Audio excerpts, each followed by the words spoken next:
Alright, so this video is like 70% about the literary canon and like 30% me throwing shade.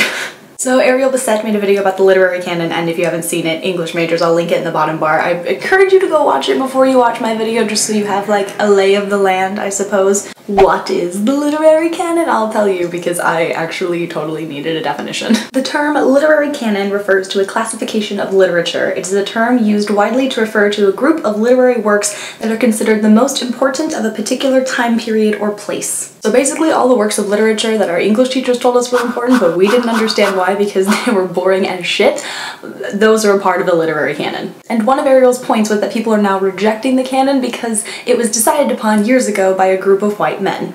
Even still, they are great works of literature, and regardless of who they were decided upon, they have shaped culture and society, and regardless of how they became important, they are important. But here's the point that I want to make. Some people are pretentious about the canon. You know these people. We all know these people. They're the people who sit in the corner and read Gatsby for the 9th time, as opposed to us sitting in the corner reading Lauren Oliver, and they have the audacity to judge us, those people.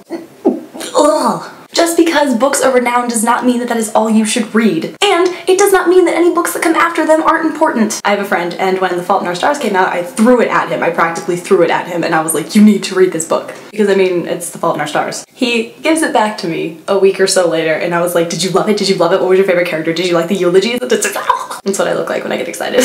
And he says, yeah, I only read like 60 or so pages. I didn't really like it. You know, I didn't like the characters, and whoa, what the heck? What? I mean, The Fault in Our Stars, like, and I take a moment, I take a minute to calm down, and I calmly try to say, it's because it's YA, isn't it? This kid was so pretentious about the YA. He didn't like the YA solely because it was YA, and he said that he didn't. He tried to deny it, but it was all over his face. It was there, and I could read it, and it just... And then he turns away from me, pulls Dracula out of his backpack, and I just, like...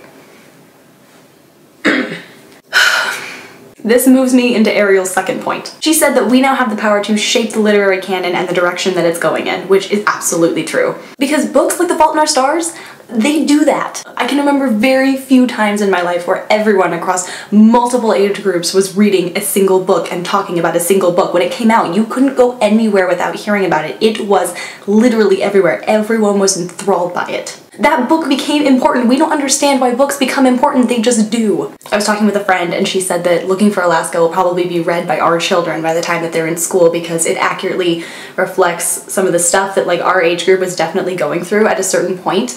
And I just was like, wow, yeah. Yet another book that my friend was too pretentious to appreciate, just BT dubs. And do you think John Green knew that when he wrote the book? No. Maybe because he's John Green, or maybe he was just hoping to tell a true story and hope that people identified with it. However these books come about, whatever audience they're directed at, people read them and they understand. You cannot completely adhere to the canon because then you hinder its progress. Because those books were written to reflect the ideals of society at that time, and books that are being written now are doing the same thing, but they cannot come to the light if we can't appreciate them and we just adhere to the old classics. Do you see? We have the power to change it, but you can't do that by staying in the past. There is such a cliche going on in this sentence, whatever. You have to read them. You cannot be pretentious in what you consume because that's just, I'm not even going into how wrong that is. Like, the canon is great, but where books are headed might be even greater. On that cliche note, I will see you all next week. Maybe. I really shouldn't make promises like that.